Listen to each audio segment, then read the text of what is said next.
Okay. Can I say about immigration? Yes, please. Jasmine Crockett recently. Jasmine Crockett.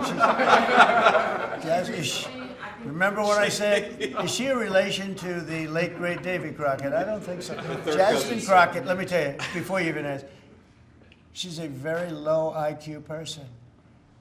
I mean, if we ever had to pass an aptitude test, that's the one should take one because she shouldn't even be in the crowd. So I have no idea what you're going to, but I don't think we should waste our time. This is a low IQ person who I can't even believe is a congressperson.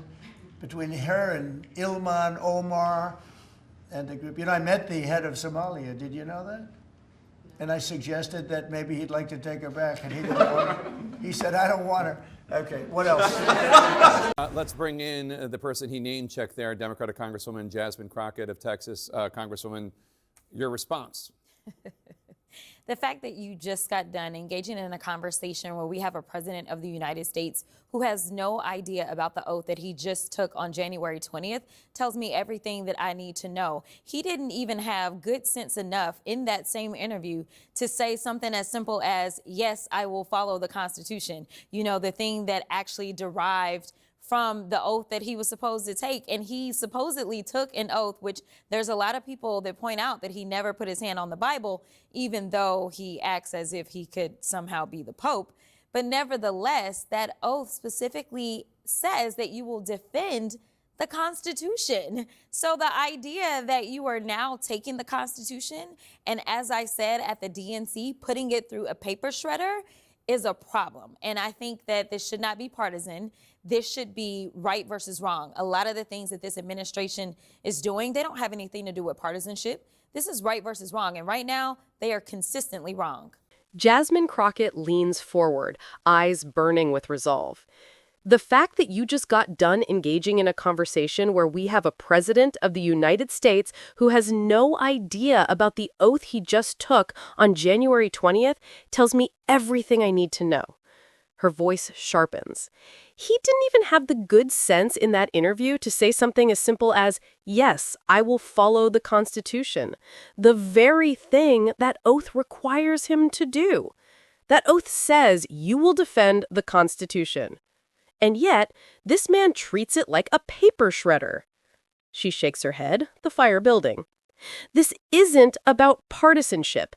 This is about right versus wrong, and right now, this administration is consistently wrong. The anchor presses.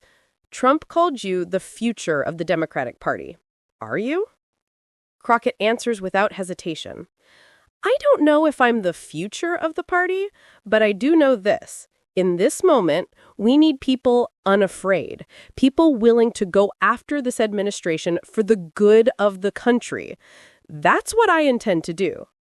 Her voice cuts deeper as immigration comes up. I wouldn't trust this administration for anything. They can't even pay their bills. And now they want to hand migrants $1,000 to leave? What is $1,000 when you're fleeing violence, poverty, or risking your life just to survive? Crockett slams the math the White House uses. Where do they get these numbers, claiming immigrants cost $1 million each? The truth is undocumented workers contribute about $100 billion in tax revenue. They work the jobs Americans benefit from. And now this administration wants to replace them with child labor. That's not leadership. That's cruelty. The anchor pivots to student loans. Crockett doesn't flinch. Everyone has different circumstances. Some care for parents, some for children, and yet we bail out billionaires, banks, and corporations every year. But when it comes to working people, this administration kicks them when they're already down. She leans forward, voice firm, steady, and unshakable. If we can do it for the big guys, we can do it for the little guy. That's the truth. That's justice. And that's what I'll keep fighting for, no matter what Donald Trump says about me. The clip cuts. The drama lingers. Fire for fire.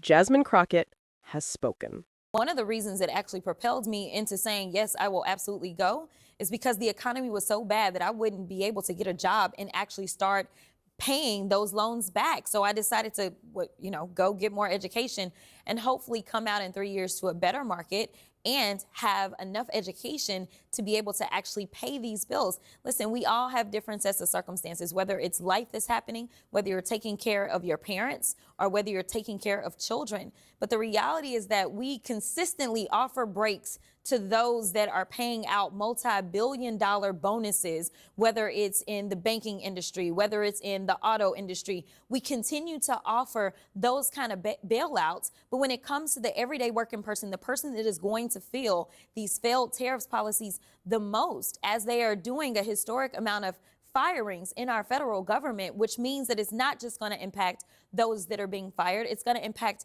those restaurants in those areas where those workers would normally go. It's going to impact those grocery stores where they normally shop and the places that they go and buy clothes. So listen, everyone is about to be hurt. Every expert that you talk to, they will tell you that if we are not currently in a recession, we are headed towards one. And this is when you decide that you want to go after people. Frankly, this administration continuously tells us that they love to kick people when they're already down. And I personally believe that if we can do it for the big guys, then we can do it for the little guy.